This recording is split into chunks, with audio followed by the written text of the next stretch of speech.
Hey, welcome back. As usual, starting with the time lapse of the load in.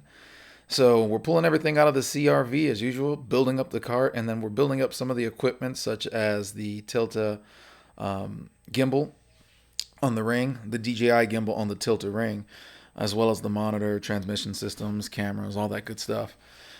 The great thing about having this new bag is that the camera is fully built out already, so all we have to do is just pull it out of the bag and put it onto the tripod mount. Now this is a fully rigged out cart. We've filled it up before, but this time we brought the 720. It's a 2 camera shoot today, so we brought extra tripods. So this is the heaviest we've had it loaded down. I'm pretty sure and confident that it'll handle it. And Josh with the Scorpion machine. Go. I'm trying to do something this is not meant to do, just to secure this arm, but that's Oh not, yeah, because it swings yeah, everywhere. that's not what it's for. That's not going to accomplish anything.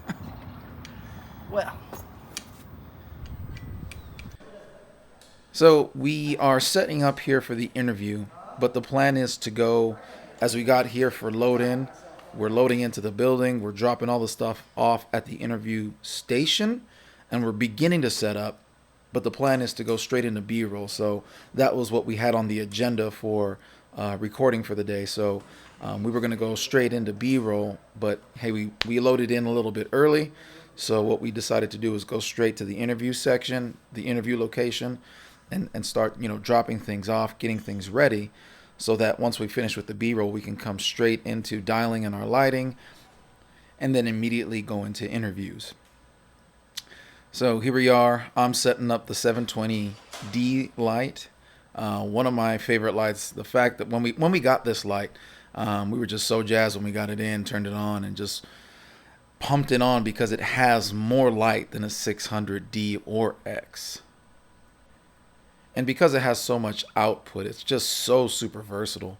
It's not a 1200D, and that's what I think everybody would want. But those things are just so expensive.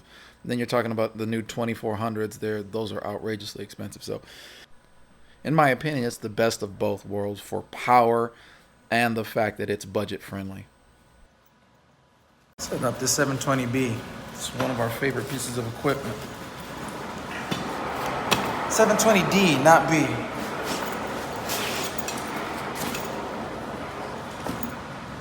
We're going to put this into fast motion. As you can see, I got the softbox in my hands. That thing was actually pretty rough for me to set up this time, but get Josh on it. He just takes one try and it's done. So it got on my nerves. But we went with the softbox this time and the last time at this location simply because it was going to be a little bit faster. I actually make a video talking about why we do big setups with 4 buys and eventually 8 buys and things like that because of the production value that it brings. It's a tool that works for the job that we needed to do. And it does bring a production value for a certain level. But at the very same time, sometimes you just need to be fast, and that's exactly what the world of soft boxes have done. They've, add 2 layers of diffusion to kind of make the light soft. But at the very same time, you can do more manipulation with these 4 buys and 8 buys.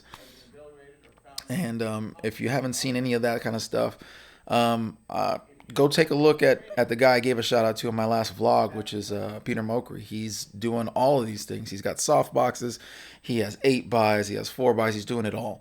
And so he's a really good guy to check out lighting on. But in this video that I'm going to drop here pretty soon, it's just a little, talking head video of why we do bigger setups and use the tools that we use. And just talk about the value in that for the client as well as for us. So here we are. We're just dialing in the lighting, trying to get everything straight. Also, we're going to set up audio for this interview. Right now, we're setting up the NAND light. It's funny because as I'm looking at this footage, as I'm editing this vlog, it's hilarious because we'll jump from, I'll be on camera and Josh will be in the seat, and then Josh will jump on camera and I'll be in the seat, and then we're adjusting lighting. And it's funny how we just bounce back and forward, and it's not one guy doing one thing and we just bounce back and forth. And it's funny how it works, but that's been our work dynamic as we've been working with each other over the years. So, and it's a great dynamic because it's like, okay, we both can call the lighting. It's like we're starting to work as like a hive mind. It's only two of us, but I mean, two of us on most occasions. Whenever we get the big shoots, we call out more guys, and but when it comes to just the regular day to day stuff, it's just Josh and I. And yeah, we often think alike. So as you can see here, I'm just pointing out the lighting, and that's the reason why I love that big monitor, man, because we could just look right at it and we're not like getting all close to it. So what I'm doing here is I'm just really trying to dial in the lighting for the product that's in the background there. And we just keep looking at it. Okay, go higher, go lower, go 20%, go 50%, go 100%, and finally we ended up figuring it out. But we tried to kill the house lights. That did not work. It was killing too much light. So we brought the house lights back in. We lowered the exposures so we could get it to where we want it, but we wanted to get like a nice kicker light on the product itself because that's what the video is about. So we got that handled. So this is what our interview setup looks like. We're always bringing in the neg. I think at this point, if you're familiar with the channel, and if you're not, just check out some of the other vlogs. You could see we're using negative fill in almost every shoot. There'll be some here or there where it's like, hey, we went without it.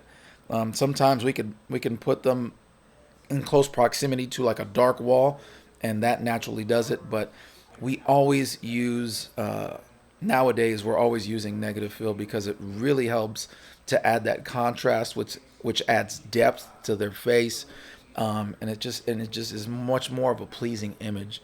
There are times where it could be too much and it just seems too dramatic, and so we'll want to back up off of it. As a matter of fact, the last time we were in this location, the interviewee, the room was dark enough and they were so far off of a wall, we did not bother with it. In these situations, Josh usually runs the interview, and I'm usually working camera, which frees up my hand so that I can shoot some footage of the BTS. So, and this is what it looks like in camera. You can see that negative fill comes right in, and it's nice. It's not too dark. I don't think it's too moody. It looks just right, and I'm loving it. So it's been one of the staples for us, is always adding in that negative fill when it feels right. If it doesn't feel right, then we don't add it. As usual, we're getting the breakdown, and I think I put in these time lapses because I think it's really important to show exactly how much work it does take in putting these setups together. It takes a while, and what we're doing right now is we're like semi breaking down. We're breaking it down and putting it in a corner so that we could film B-roll. And this is just a little clip of us just hitting the B-roll. I'm over here on the long lens, so yep, we still use monopods. And so I'm hitting it with the long lens on the monopod, and then back to some quick interviews in the same spot where we kind of hit everything. Then we set it up again, and we're getting some quick interviews of some of the students. Ideally, right? We're working with the client's budget to be able to get this, on the spot, all in 1 or 2 days. Again, as I said in the last vlog, if you need more time, then let the client know that you need more time to make it happen. And that's definitely what's happened here. But we're still working with them, because if it was like a commercial shoot, a traditional commercial shoot, these guys would be actors, or there would at least be 2 or 3 individuals that are going to be with us filming, knowing that we're filming in the sense of I'm yours for the day and I'm going to be acting out what you tell me to do. But these are actual students of the program, and so they're giving us their actual feedback as to how they enjoy the program, how the machines have really helped them, the products really help them. And so in that way, we're just stuffing them in a corner and say, hey, give us your thoughts. And then Josh asks some leading questions to be able to get a decent interview and to get some good sound bites of what it is that the product is providing for them. Did you go through this? And as usual, I'm giving a shout out to the production cart. I'm so glad that we have it, man. It's really made life easy for us. We can put things on there, set things up on it, get it off there ready to shoot. And usually this would be the rock and roller cart. in previous times, but now that we got this, we're putting everything on it and it's working out excellent. So I'm glad that we have it, and I can't recommend it enough. All right, as usual, a time lapse of us breaking down, but in the hopes of here in the future, we're going to be getting a production van, right, Josh? That's right. And then there won't even be a need for a time lapse because it'll just be a doop and done. So, as usual, time lapse time. And until that production van comes, we are still here in the CRV. But it's all good because, again, with the production cart that we purchased, it breaks down. So, before, when we did try to have a cart, we had like a Husky cart from Home Depot. It was nice and cheap, and it gave you a taste of what a cart could be like. And so we ended up breaking down and purchasing this cart at a really good price. And it breaks down and it fits in there, and everything fits well. It is stacked to the brim, but it fits.